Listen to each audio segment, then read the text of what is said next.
Hello everyone, Pedro with you, and in this video I'm going to show you how to scan QR code with your laptop Wi-Fi QR code. So actually it is very quick and easy. I'll show you how to do that, but you need to watch this video till the end so you won't miss any important steps. So for example, you are in the cafe or somewhere else and you have this QR code like this in the cafe and you want to scan it using your laptop.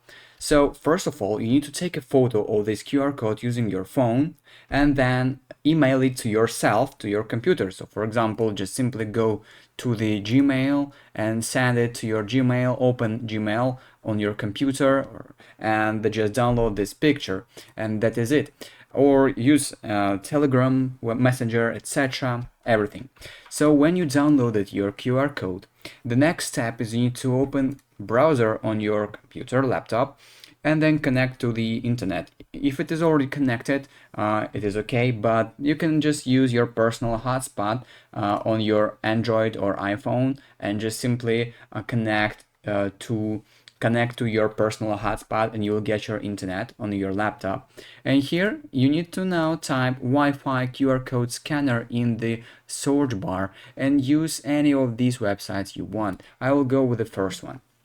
Here basically when we open this website, we need to scroll down a little bit and we will find here select Wi-Fi QR image, click on browse and select the image that we downloaded. But as you can see, it is not valid because it is just I just downloaded this picture from the internet.